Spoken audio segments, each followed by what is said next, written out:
औज़ुबिल्लाहिमिनश्शैतानिर्रजीम बिस्मिल्लाहिर्रहमानिर्रहीम अस्सलाम वालेकुम। आई होप कि आप सब खैरियत से होंगे। आज का हम बेसिकली जो टॉपिक पढ़ेंगे हम ऑर्गेनिक केमिस्ट्री के बारे में पढ़ेंगे कि ऑर्गेनिक केमिस्ट्री क्या होती है। तो सबसे पहले हम इसकी जो अर्लियर हमारी जो स्टार्ट की जो डेफिनेशन है हम उसके बारे में पढ़ते हैं कि स्टार्ट में जो थे ऑर्गेनिक केमिस्ट्री के बारे में जो था वो क्या कॉन्सेप्ट था। तो स्टार्ट में जो ऑर्गेनिक केमिस्ट्री के बारे में कॉन्सेप्ट ये था कि organic compounds are found in human body organically generate living things generate organic compound. Means के ऑर्गेनिक कंपाउंड्स जो होते हैं वो जस्ट लिविंग ऑर्गेनिजम्स के अंदर ही पाए जाते हैं। कि हम ये कह सकते हैं कि जो लिविंग थिंग्स हैं वही ऑर्गेनिक कंपाउंड जनरेट कर रही हैं। तो जो नॉन लिविंग थिंग्स है वो नॉन लिविंग थिंग्स जनरेट कर रही हैं, इनऑर्गेनिक कंपाउंड जनरेट कर रही हैं। तो जो मतलब स्टार्ट में जो था ये कॉन्सेप्ट था ऑर्गेनिक केमिस्ट्री के बारे में। अब अगर हम देखें तो केमिस्ट्री को बेसिकली हम 3 ब्रांचेस में डिवाइड करते हैं। पहले हमारे पास केमिस्ट्री की एक ब्रांच होती है जिसको हम फिजिकल कहते हैं, दूसरा इनऑर्गेनिक है और थर्ड में हमारे पास ऑर्गेनिक केमिस्ट्री आती है। फिजिकल केमिस्ट्री में हम क्या पढ़ते हैं, हम लॉज एंड एप्लीकेशंस पढ़ते हैं, इसके बाद हम फिजिकल फिनोमेना पढ़ते हैं। इनऑर्गेनिक केमिस्ट्री में हम पीरियोडिक टेबल के बारे में स्टडी करते हैं और study of elements and their properties, मतलब जितने भी एलिमेंट्स हैं उनके बारे में स्टडी करते हैं और उनकी प्रॉपर्टीज़ के बारे में पढ़ते हैं। और थर्ड वन में हमारे पास ऑर्गेनिक कंपाउंड है जिसमें हम स्टडी ऑफ कार्बन कंपाउंड्स के हम कार्बन के कंपाउंड्स की स्टडी करते हैं। या तो कार्बन के कंपाउंड्स होते हैं या कार्बन के डेरिवेटिव्स होते हैं। तो स्टार्ट में जो था वो ऑर्गेनिक केमिस्ट्री का ये कॉन्सेप्ट था कि ऑर्गेनिक कंपाउंड्स जो होते हैं वो हमें जस्ट ऑर्गेनिकली ही हमें लिविंग थिंग्स से हासिल होते हैं और जो इनऑर्गेनिक कंपाउंड्स हैं वो हमें क्या नॉन लिविंग थिंग्स से हासिल होते हैं। तो हिस्ट्री जो है अगर हम हिस्ट्री में पढ़ें तो हिस्ट्री में भी हमें यही कहा जाता है कि द कंपाउंड्स ऑब्टेन डायरेक्टली और indirectly from living organisms such as plants and animals were called organic compounds. कि मतलब ऑर्गेनिक कंपाउंड जो कंपाउंड्स हमें डायरेक्टली या इनडायरेक्टली तरीके से हमें ऑर्गेनिकली मतलब लिविंग थिंग्स से हमें हासिल हो रहे हैं। प्लांट्स से लिविंग थिंग्स में अब क्या आती हैं, प्लांट्स आते हैं और एनिमल्स आते हैं, तो इनको हम ऑर्गेनिक कंपाउंड कहते हैं। जैसे कि हमारे पास एग्जांपल इसकी है ऑयल, शुगर, प्रोटीन्स जो हैं ये हमें लिविंग थिंग्स से, प्लांट से और एनिमल से हासिल हो रहे हैं, तो हम इनको क्या कहते हैं, हम इनको ऑर्गेनिक कंपाउंड कहते हैं। और इनऑर्गेनिक कंपाउंड्स के बारे में जो डेफिनेशन थी वो ये थी कि जो compounds obtain bye non living sources were called inorganic compound. जो कंपाउंड्स हैं हमें नॉन लिविंग सोर्सेज से हमें हासिल होते हैं हम उनको इनऑर्गेनिक कंपाउंड कहते हैं। और इसकी एग्जांपल जो थी साल्ट एंड कैल्शियम कार्बोनेट। अब ये इनऑर्गेनिक कंपाउंड्स हमें कहाँ से हासिल होते हैं कि हमें ये पता है कि हमारी अर्थ क्रस्ट जो है वो 92 एलिमेंट्स से मिलकर बनी हुई है। तो 92 एलिमेंट्स जो हैं वो हमारे पास मतलब कह सकते हैं कि हमारे पास हैं एलिमेंट्स। तो ये इन एलिमेंट्स से जो मिल के जो बनी हुई हैं चीज़ें होती हैं, जो कंपाउंड्स होते हैं, हम उनको इनऑर्गेनिक कंपाउंड्स कहते हैं। इसके बाद हमारे पास एक कॉन्सेप्ट आता है बर्ज़ीलियस हाइपोथेसिस। बर्ज़ीलियस क्या था कि ये एक अर्लियर साइंटिस्ट था और इसने हमें एक कॉन्सेप्ट दिया था। और इसने कॉन्सेप्ट हमें क्या दिया था कि nature's mysterious forces that operate on plants and animals and they produce organic compound. कि मतलब नेचर के अंदर कोई मिस्टीरियस फोर्सेस हैं, कोई ऐसी ताकतें हैं कि जिसके ज़रिए से मतलब जो कि प्लांट्स एंड एनिमल्स को ऑपरेट कर रही होती हैं और वो प्रोड्यूस कर रहे हैं ऑर्गेनिक कंपाउंड्स। मतलब ये बर्ज़ीलियस जो है इसने ये कॉन्सेप्ट दिया था कि ऑर्गेनिक कंपाउंड जो हैं वो जस्ट क्या है, ऑर्गेनिकली ही हम लिविंग थिंग से हासिल कर सकते हैं, प्लांट्स और एनिमल से हासिल कर सकते हैं। अब आगे वो ये कहता है कि since these forces can't be artificially prepared. अब ये फोर्सेस जो हैं ये हम मतलब आर्टिफिशियली हम प्रिपेयर्ड नहीं कर सकते। Organic compounds can't be prepared artificially, कि ऑर्गेनिक कंपाउंड्स को हम आर्टिफिशियली प्रिपेयर्ड नहीं कर सकते। अब इसने ये बात जो की वो तो इसने बिल्कुल ठीक की कि मतलब कुछ मिस्टीरियस फोर्सेस हैं जो कि मतलब ऑपरेट कर रही हैं प्लांट्स एंड एनिमल्स को, कि जो ऑर्गेनिक कंपाउंड जो हैं वो प्रोड्यूस कर रही हैं। फॉर एग्जांपल आपने कभी अपने घर के बाहर अगर आप देखें तो खुद ब खुद कहीं पे कोई प्लांट उग जाता है, आप उसको मतलब कुछ भी नहीं देते हैं लेकिन वो प्लांट जो है वो उग जाता है और उसके बाद आपने देखा है कि वो प्लांट वो ग्रो करना स्टार्ट कर देता है। तो मीन्स कि वो ये कहता था कि ये मतलब कुछ ऐसी मिस्टीरियस फोर्सेस हैं जिसकी वजह से जो है ऑर्गेनिक कंपाउंड जो हैं वो प्लांट्स एंड एनिमल्स जो हैं वो प्रोड्यूस कर रहे हैं।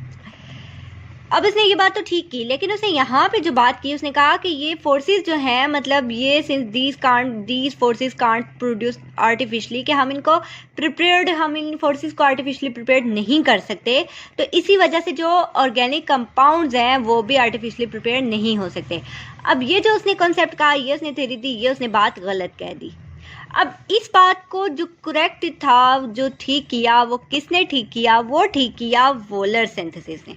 वोलर ने ये एक फर्स्ट पर्सन था जिसने आर्टिफिशली एक इनऑर्गेनिक कंपाउंड से एक ऑर्गेनिक कंपाउंड जो था वो प्रिपेयर्ड किया था। अब इसने क्या किया था कि इसने इन 1828 में फ्रेडरिक वोलर ने कन्वर्जन की थी अमोनियम साइनेट, जो कि एक इनऑर्गेनिक कंपाउंड है, टू यूरिया। यूरिया आपको पता है कि यूरिया क्या होता है, कि यूरिया जो एनिमल्स के यूरिन से हमें हासिल होता है। अब एनिमल्स के यूरिन में जो है वो यूरिया होता है। आप लोगों ने देखा कि यूरिया जो है हम मतलब अक्सर कहते हैं कि फसलों की पौधों की खाद में हम यूज़ करते हैं। अब मतलब जब इसके कॉन्सेप्ट से पहले हाँ यूरिया ये था कि लोग एनिमल्स के सोर्सेज से ही यूरिया मतलब हासिल कर सकते थे। तो अब यूरिया जो होता है ये सॉइल को बहुत ज़्यादा फर्टाइल करता है। तो मीन्स के अब वोलर ने क्या किया कि वोलर ने 1828 में उसने एक इनऑर्गेनिक कंपाउंड लिया, अमोनियम साइनेट एक इनऑर्गेनिक कंपाउंड था, जिसमें से उसने क्या किया था, उसने यूरिया प्रोड्यूस किया था, इससे उसने यूरिया बनाया था। अब अमोनियम साइनेट क्या था कि एक इनऑर्गेनिक कंपाउंड था जिसे उसने एक ऑर्गेनिक कंपाउंड बना दिया। अब अमोनियम साइनेट का फार्मूला क्या है कि NH4NCO, और इससे उसने एक यूरिया बनाया था। यूरिया क्या है कि H2NH2C+O NH2, ये यूरिया का फार्मूला है। तो उसने यूरिया प्रिपेयर किया था। अब इसने ये तो प्रिपेयर कर दिया, और जो था कि यहाँ पे उसने कहा कि यूरिया जो है कि here urea was an unstable intermediate of Wohler synthesis. Wohler synthesis में जो था यूरिया जो था कि एक अनस्टेबल इंटरमीडिएट था। अब इसने बर्जीलियस की बात तो इसने रिजेक्ट कर दिया। अब मॉडर्न ऑर्गेनिक केमिस्ट्री के बारे में बात करते हैं कि मॉडर्न ऑर्गेनिक केमिस्ट्री क्या थी। अब मॉडर्न ऑर्गेनिक केमिस्ट्री से पहले हम आपको बताएं कि जो मतलब अब जैसे जब उसने यूरिया प्रिपेयर किया था अमोनियम साइनेट से, कि अमोनियम साइनेट जो था वो क्या था कि एक इनऑर्गेनिक कंपाउंड था जिसने उसने ऑर्गेनिक कंपाउंड प्रिपेयर किया था। फिर इसके बाद क्या हुआ कि इसके बाद जो कोल्ब्स था, कोल्ब ने 1845 में उसने क्या किया था कि उसने सिंथेसिस की थी एसिटिक एसिड की।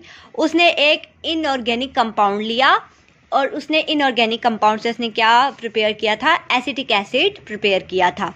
अब जब उसने एक इनऑर्गेनिक कंपाउंड से एक ऑर्गेनिक कंपाउंड उसने भी प्रिपेयर किया, तो जो वोलर की जो थ्योरी थी वो रिजेक्ट हो गई थी, और जो ओल्ड कॉन्सेप्ट था, जो पुराना कॉन्सेप्ट था कि इस बारे में कि जी ऑर्गेनिक कंपाउंड जो है जस्ट हम एनिमल और प्लांट से हासिल कर सकते हैं, तो वो कॉन्सेप्ट भी गलत हो गया।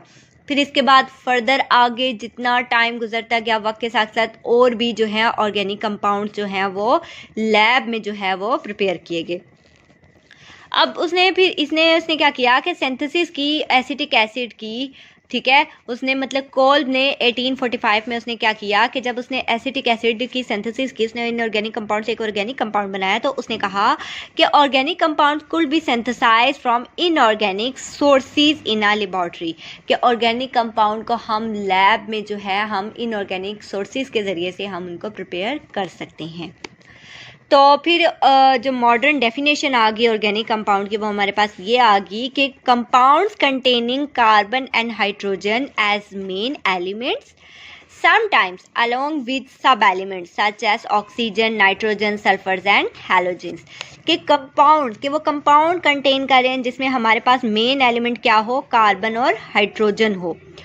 और समटाइम ये होता है कि कार्बन और हाइड्रोजन तो हमारे पास होते हैं, लेकिन उनके साथ कुछ सब एलिमेंट्स भी होते हैं, जैसे कि हमारे पास ऑक्सीजन हो गया, नाइट्रोजन हो गया, सल्फर हो गया, तो ये एलिमेंट्स भी होते हैं। तो इन कंपाउंड्स को हम ऑर्गेनिक कंपाउंड्स कहते हैं। कार्बन एंड हाइड्रोजन होते हैं, हाइड्रोजन, कार्बन एंड हाइड्रोजन, तो हम उनके डेरिवेटिव्स बनाते हैं, मतलब और उनके डेरिवेटिव्स होंगे। तो मतलब ऐसे कंपाउंड्स के जिसमें कार्बन एंड हाइड्रोजन, जिनको हम हाइड्रोकार्बन्स भी कहते हैं, कि हाइड्रोकार्बन्स हों, उनको हम ऑर्गेनिक कंपाउंड्स कहते हैं। अब ऑर्गेनिक कंपाउंड्स जो हैं बेसिकली क्या हैं कि जिसमें कार्बन और हाइड्रोजन होगा और कार्बन और हाइड्रोजन के डेरिवेटिव्स होंगे। इसके बाद इसके अलावा हमारे पास ऑक्सीजन, नाइट्रोजन, सल्फर भी होंगे, जिनको हम फंक्शनल ग्रुप भी कहते हैं। ये हम आगे डिटेल में पढ़ेंगे। तो ये होते हैं ऑर्गेनिक कंपाउंड्स, ठीक है। तो इनको हम लैब में भी प्रिपेयर कर सकते हैं। अब हमारे पास क्वेश्चन हमारे पास आता है कि इस carbon dioxide and carbon monoxide organic compound. सबसे पहला क्वेश्चन हमारे पास ये है कि क्या कार्बन डाइऑक्साइड और कार्बन मोनोऑक्साइड जो है ये हमारे पास ऑर्गेनिक कंपाउंड है या नहीं है। और सेकंड हमारे पास क्वेश्चन है कि इस carbon tetrachloride is organic compound. अब आप देखें कि जब हमने ऑर्गेनिक कंपाउंड की डेफिनेशन पढ़ी तो हमने कहा कि कार्बन और हाइड्रोजन जो है वो हमारे पास मेन एलिमेंट्स होंगे। अब यहाँ पे देखें कि यहाँ पे भी हाइड्रोजन नहीं है, यहाँ पे भी हाइड्रोजन नहीं है, यहाँ पे भी हाइड्रोजन नहीं है, तो क्या ये ऑर्गेनिक कंपाउंड्स हैं या नहीं है। तो इसका जो राइट आंसर है कि जो कार्बन डाइऑक्साइड है ये हमारे पास नॉट ऑर्गेनिक कंपाउंड, ये हमारे पास ऑर्गेनिक कंपाउंड नहीं है। और हमारे पास जो कार्बन मोनोऑक्साइड है ये भी हमारे पास नॉट ऑर्गेनिक, ये भी हमारे पास ऑर्गेनिक नहीं है। और कार्बन टेट्राक्लोराइड ये हमारे पास ऑर्गेनिक कंपाउंड है। अब ये कैसे है कि ये दोनों जो हैं, देखें कि इसमें भी हाइड्रोजन नहीं है, इसमें भी हाइड्रोजन नहीं है, इसमें भी हाइड्रोजन नहीं है, तो ये दोनों जो है ये ऑर्गेनिक कंपाउंड नहीं है, बट ये ऑर्गेनिक कंपाउंड हैं। तो ये क्यों है? तो इसका जो राइट आंसर है, इसका आंसर ये बनता है कि समझने के लिए हम कह सकते हैं कि जो carbon dioxide and carbon monoxide ये मीन्स कि ये खुद ब खुद जनरेट होते हैं, ठीक है। और जो कार्बन टेट्राक्लोराइड है इसको हम जो है हम इसके ये ऑर्गेनिक कंपाउंड का डेरिवेटिव्स है, ठीक है। ऑर्गेनिक कंपाउंड का डेरिवेटिव मीन्स कि ये किस तरह से जनरेट होता है कि जब हम मीथेन लेते हैं, मीथेन कार्बन CH4 होता है, ठीक है। तो जब हम इसकी क्लोरीनेशन करवाते हैं तो हमारे पास CCl4 बनता है प्लस हमारे पास HCl बन जाता है। तो उस टाइम जो CCl4 है ये हमारे पास, इसका मतलब कि हम कह सकते हैं कि ऑर्गेनिक कंपाउंड का एक डेरिवेटिव है, ये इस वजह से ये ऑर्गेनिक कंपाउंड है, ठीक है। और ये जो है इनका तो हम मतलब ये किसी से भी मतलब इनके किसी भी कंपाउंड का डेरिवेटिव ये नहीं है, ठीक है।